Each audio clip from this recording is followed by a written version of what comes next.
Hey everyone, I will be showing you how to create consistent styles for storytelling in Midjourney. Today, we've got an exciting video for you all. Version 5.2 of Midjourney has brought us a ton of fantastic new features, but there is one particular feature that has largely gone unnoticed, and it is far more powerful than it initially seems. I'm talking about high variation mode. This mode doesn't just give you better variations, it allows you to maintain a consistent style in ways that weren't possible before. Trust me, if you're working on books, comics, storyboards, or anything involving a narrative, you'll want to stick around for this one. But before we dive into things, if you have an interest in staying up to date with the latest AI tools and discovering how to use them proficiently, you are in the correct spot. This channel is committed to delivering informative content and user-friendly tutorials. We kindly ask for your support by considering a subscription. So, let us get started. Before we dive into the nitty-gritty, let us ensure we have the right settings. First, open the Settings panel with the command Settings. Next, make sure to switch on Remix mode. This is important because it ensures that whenever you hit one of the variation buttons, the Remix prompts window opens up. Also, switch to High Variation mode. But what exactly does High Variation mode do? Let me show you.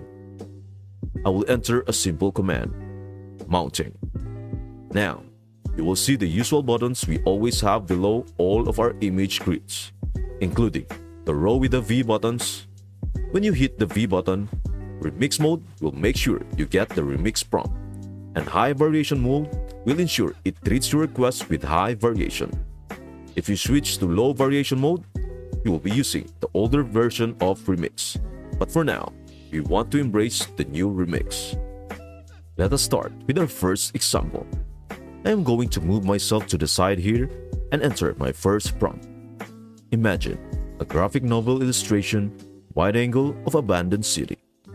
Dystopian, apocalyptic. Perfect. These are the typical images you'd expect from this kind of prompt. However, the magic happens when we use one of these four images as a style reference to maintain our consistent style. It is not just about maintaining the medium, it is about preserving the color scheme, composition, and overall atmosphere. I'm going to choose the image in the bottom left corner to create a new scene based on that style. Let us hit the V3 button to open the remix prompt. I will enter a new prompt, 3 infantry soldiers walking toward the building. That's it, no additional stylistic elements. Now, submit. As you can see, these new images maintain the style we wanted, even though our prompt didn't explicitly mention the dystopian or apocalyptic elements. This method helps us maintain the overall setting, theme, and atmosphere of the original image. But you might wonder if we can achieve the same results without remixing? Let us give it a try. I will enter this prompt without remixing.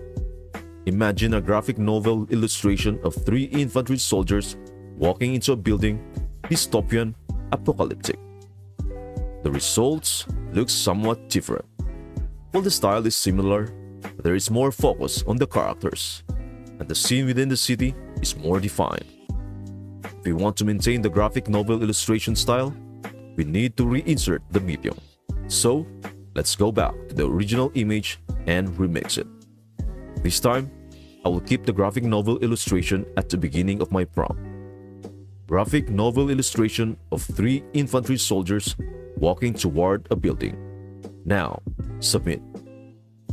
As you can see, this time it retains the style much better. The color scheme and mood are fully intact, and the composition remains close to the original. What is the point of all this?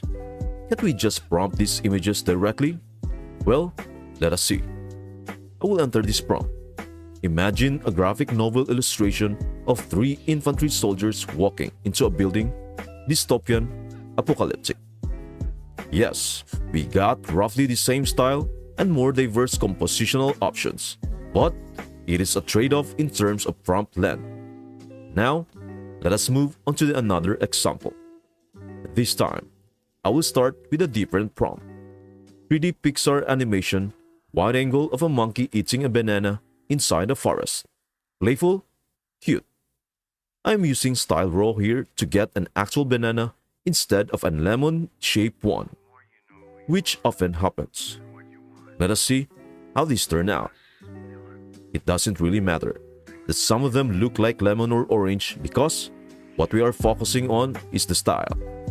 I will work with the bottom left image to maintain the overall setting, colors, and objects in the scene. Let us hit the V3 button to open the remix prompt and enter a new one. 2 rabbits hiding behind a tree. Nothing else? Now, submit. As you can see, it maintained the style, color scheme, and overall atmosphere. But what if we prompt this directly? I will enter the prompt directly.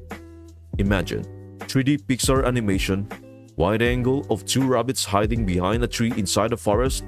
Playful, cute. While this works pretty well, there are slight differences in tone, environment, and vegetation compared to the remix version. However, the characters look more like rabbits. To avoid this, we can enter a new prompt. Imagine 3D Pixar animation, wide angle of a forest environment, playful, cute, and add a negative prompt. No animals and creatures. This ensures we don't get any creatures or animals in the image. Now, we have 4 different images that contain the scene we want to work with. We can pick one as our base image and style reference. I will choose the top left one. I will go back, hit the V1 button, and enter a new prompt. 3D Pixar animation, 2 rabbits hiding behind a tree. Now, submit. These results look much better than the original remix version. They maintain the style, color scheme, and overall atmosphere. The key benefit of this method is that it provides consistency in color grading, color scheme, setting, and medium. However, it narrows down the scope for your compositions. The compositions will be roughly in line with the style image you are remixing. To mix it up a bit, you can create a new base style image that matches the composition you desire. But it might be a bit challenging to ensure it aligns perfectly with your other style image. This approach unlocks thrilling opportunities in the realm of storytelling. I am highly anticipating the creative output that all of you will produce with it. I am eagerly awaiting your thoughts and feedback. It is truly remarkable, isn't it? Your valuable insights, personal experiences, and opinions are incredibly important. So, please don't hesitate to contribute your comments below. Your individual journey and perspectives can act as a guiding light for those contemplating a similar endeavor, sparking their enthusiasm for maintaining a consistent style through Midjourney. Thank you for watching, and again, please don't forget to subscribe, like, and share. I hope this video helps you out, and I would love to see you in the next video.